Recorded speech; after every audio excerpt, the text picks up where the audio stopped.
हुकूमती पॉलिसियों, नए टैक्सेस और महंगाई के खिलाफ मुल्क भर के ताजिरों ने कारोबार बंद कर दिया। कराची से खैबर तक छोटे बड़े शहरों की मार्केटें, बाजार और दुकानों पर ताले लगे हुए हैं। कराची के बेशतर कारोबारी मराकज में सन्नाटे छाए हुए हैं। सदर, लियाकताबाद, हैदरी, नाजमाबाद समेत शहर की तमाम मार्केटें बंद हैं। हड़ताल की कॉल पर लाहौर की ज्यादातर मार्केटें, बाजार और कारोबारी मराकज बंद हैं। छोटी दुकानें भी न खुल सकी। ताजिरों ने हड़ताल का जिम्मेदार हुकूमती पॉलिसियों को करार दिया। ये इन्होंने जो टैक्स लगाया ना, उस पर नजरसानी करें, ठीक है, और ताजिर तंजीमों के साथ बैठ के बात करें, खुलूस नीयत से, ऊपर से नहीं।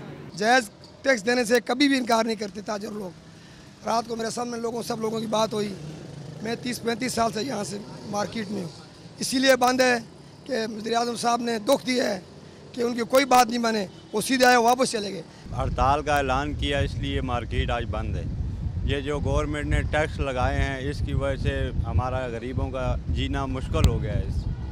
रावलपिंडी में ताजिर तंजीमों ने हड़ताल की हिमायत करते हुए दुकानें और कारोबार बंद कर दिए। शहर की अहम शाहराहों और चौराहों पर टैक्स के खिलाफ बैनर्स भी आवेजा किए गए हैं। पेशावर की ताजिर बिरादरी ने प्रोफेशनल टैक्स और सुई गैस के नरखों में इजाफा मुस्तरद कर दिया। ताजिरान की एसोसिएशन की कॉल पर शहर भर में कारोबार सुबह 7 बजे से रात 9 बजे तक बंद रखा जाएगा। एसोसिएशन ने खबरदार किया है कि कारोबार खोलने वालों पर 10,000 रुपए जुर्माना आयद किया जाएगा। अंजुमन ताजिरान की अपील पर कोयटा में महंगाई और टैक्सों के खिलाफ कारोबारी बिरादरी की हड़ताल जारी है। एम.ए. जिन्ना रोड, कंधारी बाजार और लियाकत बाजार समेत शहर के तमाम कारोबारी मराकज बंद हैं। दूसरी तरफ कई शहरों में ताजिरों और दुकानदारों ने हड़ताल की कॉल मुस्तरद कर दी।